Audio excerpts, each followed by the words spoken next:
On va commencer un premier temps, finalement, autour de définition pour essayer de mieux comprendre qu'est-ce qui se cache, qu'est-ce que révèle cette notion d'inclusion. Alors, Jean-Pierre, ma première question sera tournée vers toi.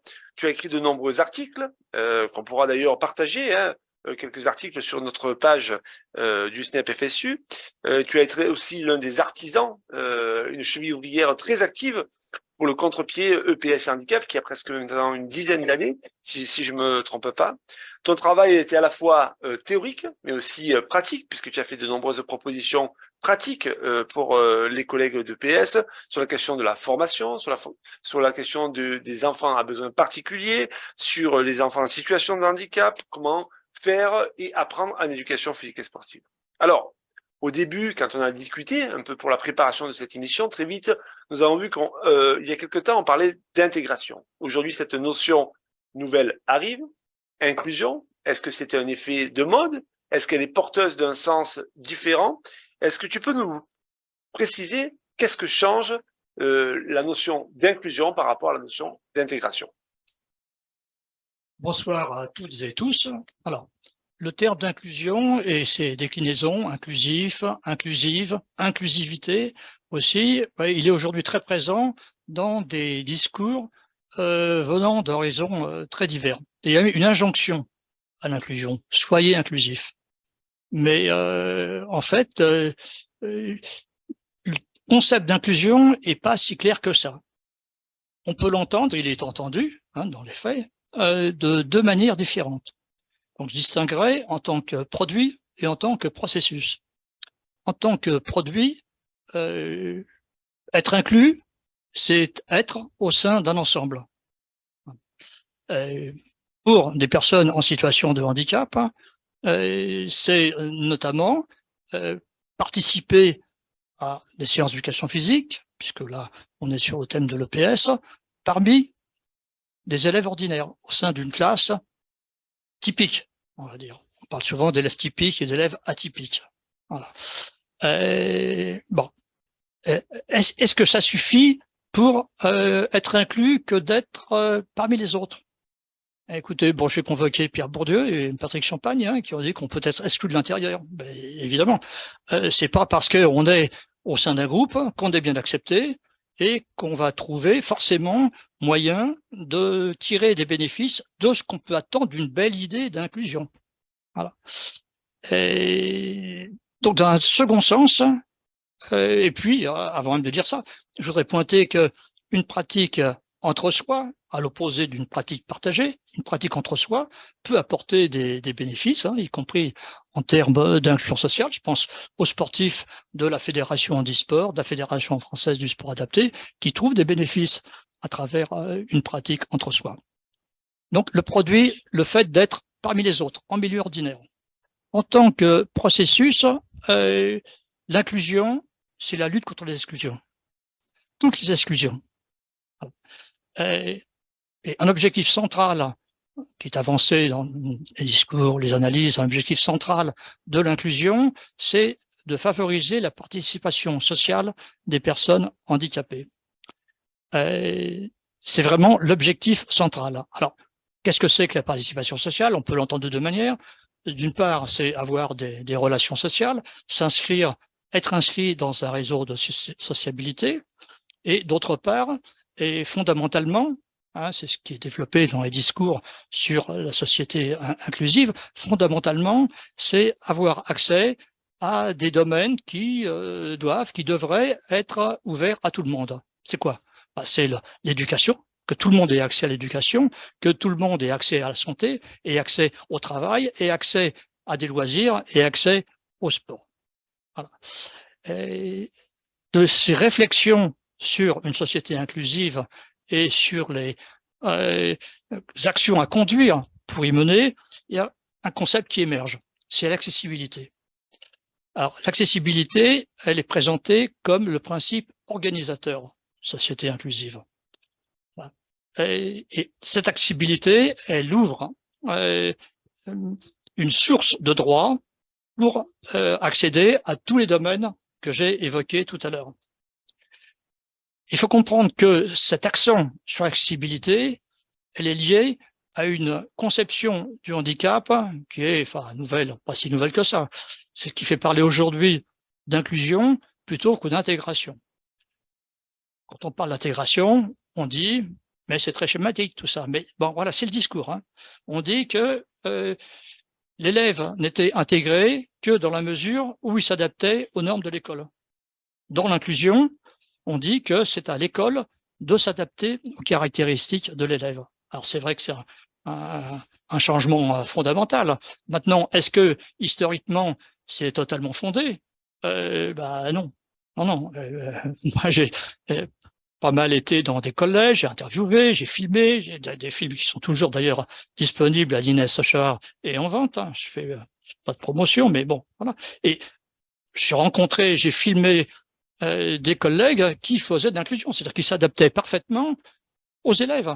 Et aujourd'hui, bon, là, je suis pas allé dans l'établissement scolaire récemment, mais bon, je pense que il y a toujours des pratiques où finalement, bon, on demande aux élèves de s'adapter à des normes qui ne sont pas adaptées.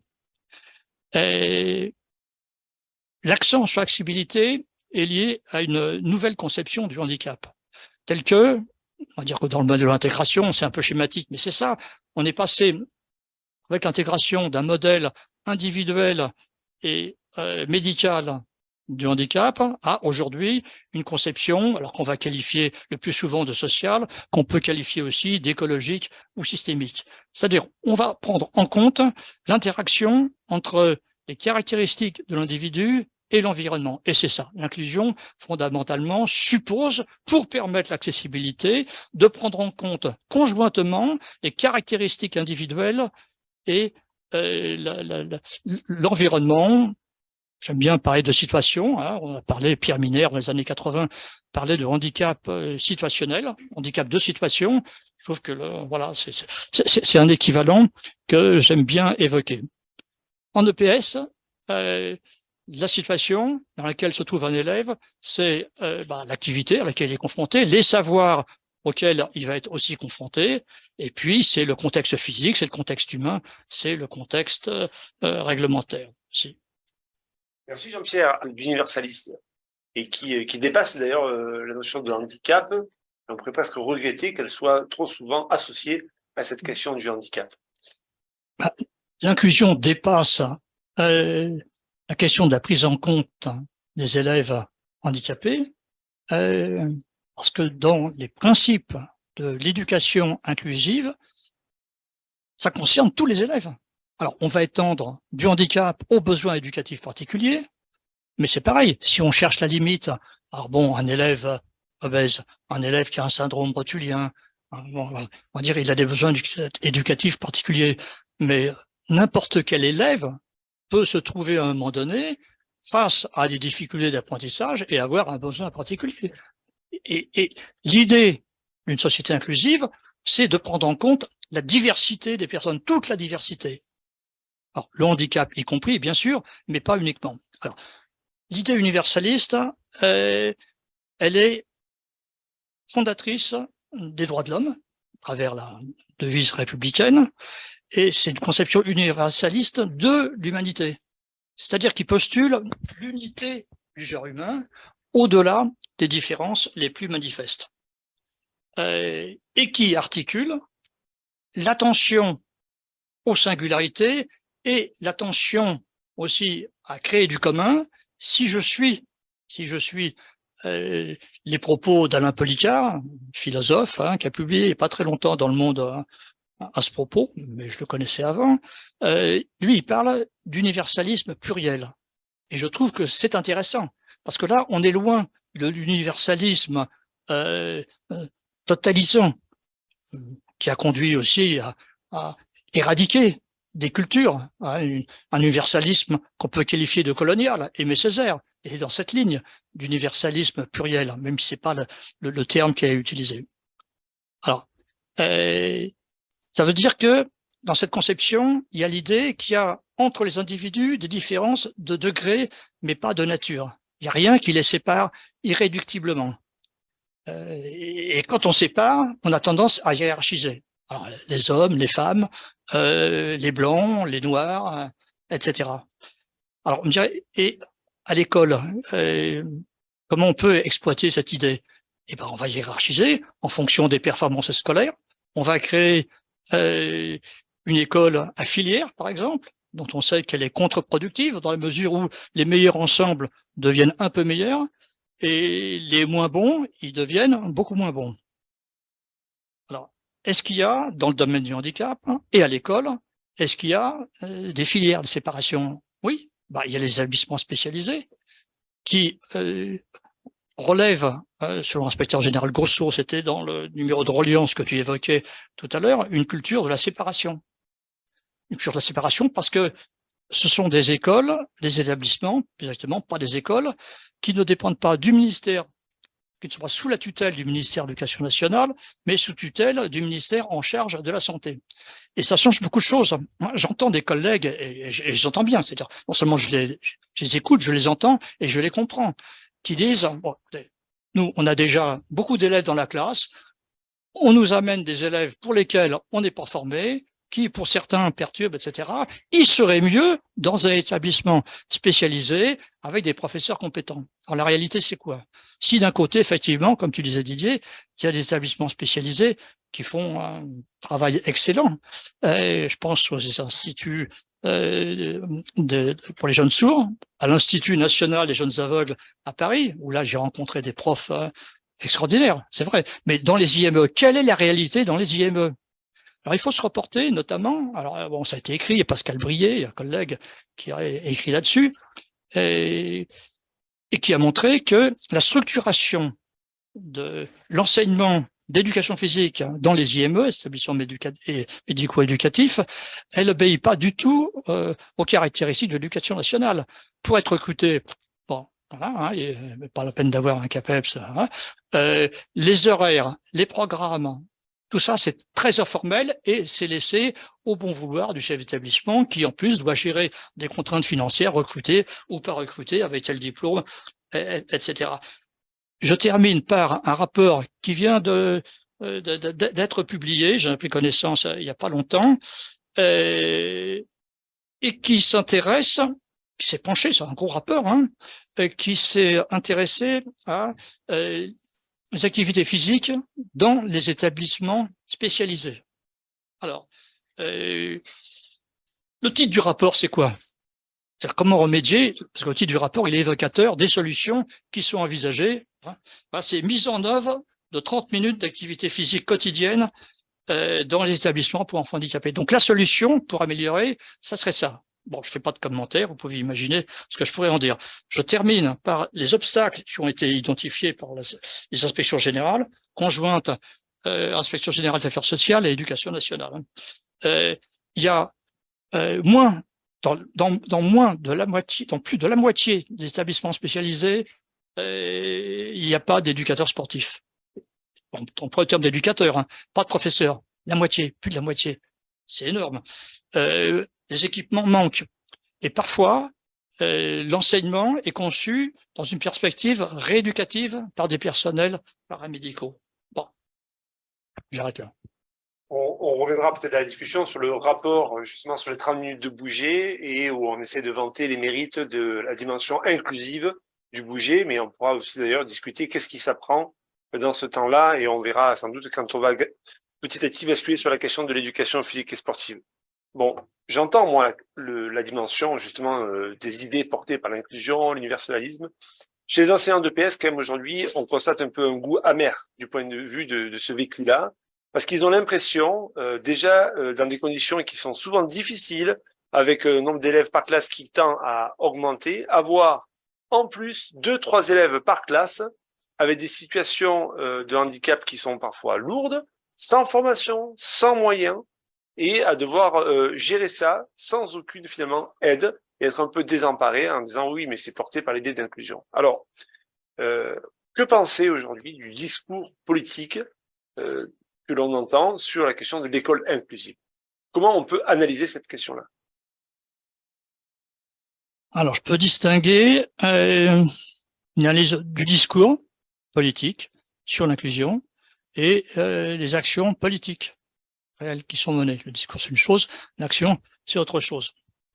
Le discours sur l'inclusion, de façon générale, hein, pas uniquement sur l'école inclusive, mais tout particulièrement sur l'école inclusive, c'est l'autosatisfaction. Voilà, ça marque vraiment le discours. Chaque année, on a des chiffres, et c'est vrai quand on regarde les chiffres, bon, on dit vraiment c'est très bien. Hein. Chaque année, ça augmente depuis plusieurs années. On arrive à 430 000 élèves d'après la direction et puis celle de la prospective. Mais bon, intégré. Mais après, il faut savoir ce que ça représente. Hein. Donc, j'y viendrai plus tard. Hein. Je dirais que le discours politique, il a aussi une fonction de rassemblement. Pourquoi? Parce que l'inclusion, ça fait consensus. Hein. Je ne connais pas de parti politique qui soit opposé à l'idée d'inclusion, hein. Même si bon, on peut penser que tous ne sont pas sur cette valeur. Et puis, une autre fonction des discours sur l'inclusion, c'est de faire croire. Faire croire. À travers un langage performatif. C'est quoi un langage performatif? C'est un langage qui vise à créer ou essayer de créer une réalité. C'est par exemple les annonces de M. Papendiaï sur l'augmentation des enseignants de 10%. Voilà, c'est pas une réalité, c'est le discours. Voilà, donc ça vise à faire croire. Je pourrais donner d'autres exemples, et il n'y a pas que M. Papendiaï qui a usé. Je pense que Jean-Michel Blanquer a été quand même très très bon dans ce domaine. Et là, pour en terminer sur le discours, je dirais qu'il y a une confusion entre le dire et le faire, entre les mots et les choses. Donc, je crois qu'il ne faut pas être dupe. Ça, c'est le discours. Sur les résultats de l'action politique, ils ne sont pas à la hauteur des louanges que s'auto-adressent les pouvoirs publics. À tel point que, je vais vous donner quelques exemples, à tel point que le collectif handicap rassemble 52 associations de personnes handicapées. Il a été convoqué, invité à l'Élysée, présence du président de la République, pour la conférence sur le handicap. Bon, le collectif handicap, il a boycotté parce qu'il trouve que les mesures prises en faveur de l'inclusion, pas uniquement scolaire, mais ne sont pas à la hauteur des promesses et des enjeux. Et puis, les chiffres sont contestés. Bon, je ne vais pas lancer des chiffres, mais ils sont contestés par les associations. Quand on dit qu'il y a tant d'élèves, telle proportion d'élèves handicapés qui sont accueillis en établissement ordinaire, il faut distinguer le fait d'être accueilli et le fait de suivre un enseignement. Et là, les pourcentages ne sont pas aussi mirobolants. Et on peut apprécier aussi la politique inclusive d'après ce qu'en disent des organisations internationales ou nationales. Alors, au niveau international, le 17 avril 2023, c'est pas vieux, le Comité européen des droits sociaux a critiqué sévèrement la France pour son déficit en matière de politique inclusive, y compris pour la politique scolaire. Voilà. Claire Hédon, c'est la défenseur des droits. Elle a publié 2 rapports, 29 août, 9 mai, pour pointer la question des effectifs, la question de la formation des enseignants. Voilà. Et puis, il y a, mais bon, j'aurais pas le temps de développer, la question de la gestion des AESH, les accompagnants des élèves en situation de handicap. Un peu sous proposition que Jean pourrait faire sur l'éducation physique sportive, c'est si je vous écoute, il y a cette nécessité de s'adapter aux possibilités des élèves et alors à ce qu'ils sont capables de faire. Mais alors, se pose quand même la question au bout du bout, comment on construit une culture commune? Parce que si on s'adapte à chaque possibilité, comment on arrive à créer du commun à la fin? Et il y a des enjeux, notamment, on va dire, si on est dans l'idée d'une construction d'une société, qu'est-ce qui reste de commun, de partage, de commun dans cette dimension culturelle? Et deuxième sous-question à mon interrogation, c'est finalement, est-ce que l'élève n'a pas lui aussi à s'adapter à l'école? Est-ce que c'est toujours l'école ou l'enseignant qui a à s'adapter aux possibilités de l'élève? Parce que certains élèves aujourd'hui, d'ailleurs, on a tendance un peu à médicaliser leurs difficultés scolaires en disant que ça devrait relever de problèmes particuliers à traiter en dehors de l'école. mais est-ce qu'il n'y a pas aussi, bien sûr, à prendre en compte ses besoins particuliers, bien sûr, à écouter, à regarder de là où il en est, mais est-ce que lui aussi n'a pas aussi à s'adapter à un certain nombre de contraintes scolaires pour s'approprier finalement ce qui est attendu par l'école? Voilà. Alors, peut-être une réaction de ceux qui ont envie de réagir. Jean-Pierre? Volontiers. Donc, est-ce que l'élève a à s'adapter aux propositions de l'école? De réponses qui balancent. Je dirais non, si les propositions de l'école consistent en des contenus d'enseignement et des démarches d'enseignement formelles, inflexibles, qui suivent une norme qui doit s'appliquer à toutes et tous. Si par exemple, on pense que l'appui tendu renversé est un incontournable pour faire la gymnastique pour tous les élèves, que faire d'un élève qui est en fauteuil roulant? Alors qu'il va pouvoir travailler son équilibre, produire des figures gymniques qui sont évaluées selon un code, comme on voit en gymnastique avec des élèves valides. Voilà. Donc, il faut arriver à se décentrer. Et d'un autre côté, oui, l'élève va s'adapter. Parce qu'il n'y a pas d'apprentissage sans adaptation. Dès qu'on est confronté à un apprentissage, on rencontre des obstacles. Et quand on rencontre des obstacles, pour les franchir, il va falloir faire un effort. Et qui implique de dépasser l'état initial de ces savoirs pour adapter ces savoirs ou en construire d'autres. Donc, l'élève a bien sûr à s'adapter. Je dirais que apprendre implique une adaptation réciproque de l'élève aux exigences de l'école et de l'école aux caractéristiques de l'élève. Alors, ce qu'il faut, ce sont des exigences qui tirent l'élève par le haut, hein, qui invite l'enseignant à se mettre à la portée de l'élève, mais pas au niveau de l'élève. Il y a un décalage, forcément, dans tout apprentissage. Et à s'attacher trop exclusivement aux singularités des élèves, on risque d'entraver la construction d'une culture commune. Hein. C'était un élément de ta question. Alors, là, on va rentrer dans des choses un peu complexes. Hein. Je vais essayer de les rendre le plus clair possible, parce que cette construction d'une culture commune exige d'articuler la prise en compte du singulier et la création d'un commun. Donc, le nœud du problème, la problématique, fondamentalement, c'est ça. Et concrètement, c'est bon, quand on l'a dit ça, ça donne pas forcément des éléments pour le prof de PS. Donc, quelques exemples. On parle toujours des besoins particuliers. Moi, je dis qu'il faut articuler les besoins particuliers et les besoins de tous. Si vous avez vu le film Toulouse-Lautrec avec des ados au lycée Toulouse-Lautrec, des gamins avec des déficiences motrices parfois très importantes, on voit que ce sont des gamins qui ont une déficience motrice, mais qui sont aussi des ados comme les autres, avec les mêmes envies, les mêmes désirs, etc. Et c'est pas parce que un enfant, un ado est handicapé moteur qu'il n'a pas le désir aussi de bouger. Bon, je pourrais évoquer les travaux de Françoise de Barbeau, notamment une psychologue, qui a montré à travers les dessins d'enfants le désir des enfants pour pratiquer. Alors, faire court, là, ça va être difficile, hein, parce qu'il y a du concret quand même, ou l'idée un petit peu, hein, sinon on va rester dans des généralités. Hein.